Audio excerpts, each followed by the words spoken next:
When night folds the world in its black impenetrable mantle, no matter how dense the darkness, it covers but the small space of half our little planet, while the whole universe is ablaze with living light, and every soul knows that it will awake in the light in the morning. Know, then, that when the dark night of sorrow, pain, or misfortune settles down upon your soul, and you stumble along with weary and uncertain steps, that you are merely intercepting your own personal desires between yourself and the boundless light of joy and bliss, and the dark shadow that covers you is cast by none and nothing but yourself.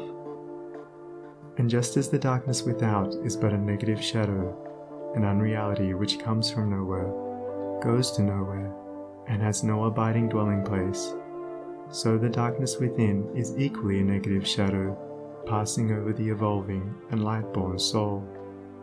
But, I fancy I hear someone say, why pass through the darkness of evil at all? Because, by ignorance, you have chosen to do so, and because, by doing so, you may understand both good and evil, and may more appreciate the light by having passed through the darkness. As evil is the direct outcome of ignorance, so, when the lessons of evil are fully learned, ignorance passes away, and wisdom takes its place. But as a disobedient child refuses to learn its lessons at school, so it is possible to refuse to learn the lessons of experience, and thus remain in continual darkness, and to suffer continually recurring punishments in the form of disease, disappointment, and sorrow. He, therefore, who would shake himself free of the evil which encompasses him, must be willing and ready to learn, and must be prepared to undergo that disciplinary process without which no grain of wisdom or abiding happiness and peace can be secured.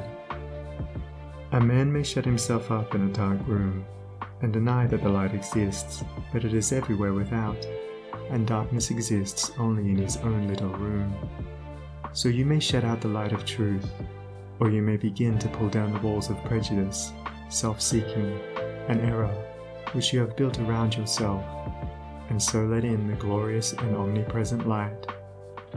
By earnest self-examination, strive to realize, and not merely hold as a theory, that evil is a passing phase, a self-created shadow, that all your pains, sorrows, and misfortunes have come to you by a process of undeviating and absolutely perfect law, have come to you because you deserve and require them, and that by first enduring, and then understanding them, you may be made stronger, wiser, nobler.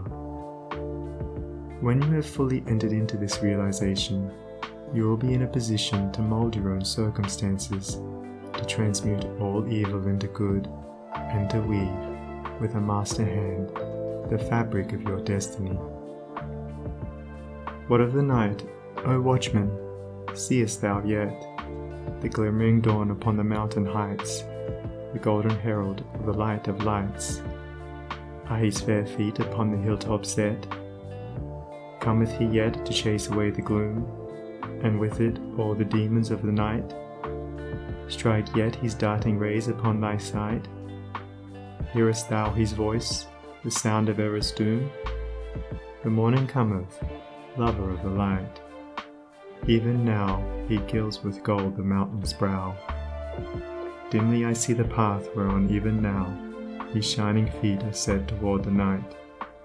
Darkness shall pass away, and all the things that love the darkness and that hate the light shall disappear forever with the night. Rejoice, for thus the speeding herald sings. End of foreword in Chapter 1. Recording by Sunny Abdullah.